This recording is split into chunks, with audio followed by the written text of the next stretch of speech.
Good morning friends. This is the second video lecture of the thermodynamics topic.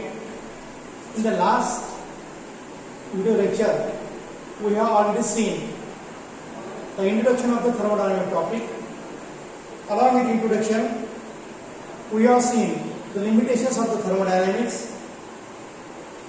Also, we have seen the limitations of the thermodynamics, and then we have also seen the concepts which are required for the thermodynamics.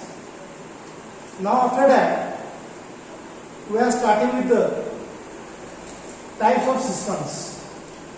You know, to understand the thermodynamics, there are certain concepts like system, surrounding, boundary, universe. So, the thermodynamics is, if you have to study the thermodynamics, you have to study the systems. What are the systems? We already know. The system is a part of the universe which is under thermodynamic considerations. And now, what are their types? The types of the systems. Now here we are going to see. Now see the types of the systems. First of all, I am explaining you type of the system, and then I am coming to on which basis the systems are classified. First of all, this is a beaker. In this beaker, we have taken a hot water. And that beaker is kept open. That is, the face is not closed. Likewise, the second beaker is taken. In the second beaker, we have taken the hot water, and that beaker is closed. And the third system, in the third beaker, in this beaker, or one can say thermos flask or the isothermal system, in that system, we have taken a hot water, same hot water, and kept it there. Now, we have considered one by one thing. First of all, we have to see what is meant by open system. We have taken a beaker, in that beaker hot water. By taking a hot water, the vapors are come up. That vapors are come up. After a certain time, that beaker, water that in that beaker, it becomes cool. Means temperature is going down. Means what is happening? In this first case, in the open system, what is happening? The vapor is going to the environment. The energy go with the environment. In exchange of energy, sometimes the temperature, suppose initially temperature was 70. After half an hour, that becomes like a 30. It means temperature go down. Means how the temperature go down? Because that energy can be exchanged with the surroundings. Means in the first system, in the open system, that vapors, water vapors is nothing but that is a certain mass. That vapors means in this case mass, or one can say matter, goes to the surrounding. Also exchanges heat with the surrounding. That is called as an open system. Now what is open system? A system which can exchange energy, as well as I can say to this, vapor is nothing but the matter or mass. The system in which energy as well as matter exchanges with the surrounding is called as an open system. Now we will move to the second system. That is nothing but the closed system. Means in this system we have seen energy and matter, or one can say mass, can be exchanged with the surrounding. But now as you see this second case, it is sealed from the upper side. It means vapor does not go into the environment. Only the energy that can be exchanged with the surroundings. It means that if the system in which only energy can exchange the surroundings but not matter. That is called as a closed system. That vapor remains here inside. Vapor does not go to the environment. That is nothing but a closed system. Now the third system we are going to see, isolated system. Means now see, isolated. Like a thermos flask. As you know, if you have kept the thermos flask tea, it remains as it is for a longer time. Likewise here I am putting such an instrument or such a beaker which has an insulation. Due to the insulation, the energy cannot be exchanged with the surroundings. Means in this case, neither energy will be exchanged with the surrounding nor matter. Means in this case, what about energy? Energy and one can say mass or one can say matter does not exchange the surroundings. In the closed system, only energy will be exchanged with the surrounding and not mass. Right? So these are the three systems: open system, closed system, isolated system. Right? So how one can define? One can define open system: a system in which can exchange energy as well as matter with the surrounding is called as an open system. A system which can exchange energy as well as matter with the surrounding is called as an open system.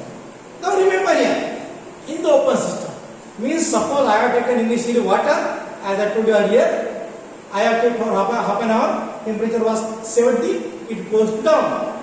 What it means? It means whatever amount of energy I have provided to open system, it is not remain as it is up to half an hour or more time. It means what we can say in this case, total amount of energy does not remain constant. In open system, total amount of energy does not remains constant. Right? Does not remains constant. Now, what happened in the second case? Example for this: hot water in an open beaker. What is example? Example here: hot water. Example is hot water in an open beaker. Hot water in an open beaker. Now, the second one, closed system. A system which can exchange only energy, not matter. Means you have taken a beaker, you have taken water up to 70 degrees centigrade, put a half an hour, it will energy exchanges. It will cool down. Right? Means in this case only energy can be exchanged. So what we can quote the example? What we can quote the example? What example we can quote? We can quote example: hot water. Example here we can quote: hot water in a perfectly closed beaker. Hot water in a perfectly closed beaker. Means beaker is closed. Right? Now what about energy in this case? The same case. Because energy can exchange the surroundings. Means in the closed system, total amount of energy does not remains constant. Total amount of energy does not remains constant. Means in this case, water vapor mass remain as it is, but energy can exchange with the surroundings. Now we are going to the third case. What is third case? Isolated system. Right? Now what is isolated system? A system which can neither exchange energy nor matter with the surrounding is called as an isolated system. Now see the isolated system, energy does not exchange with the surrounding. Why? Because there is insulation. there is insulation. From outside, it does not come in. From in, it does not go to the out due to the insulation. Means temperature remains constant. Or one can say in this case, total amount of energy remains constant. Now in this case, remember here, total amount of energy. Total amount of energy remains constant. Right? Remains constant. And what is the example for this? Example for this, hot water in a thermos flask. What example? Example for this, hot water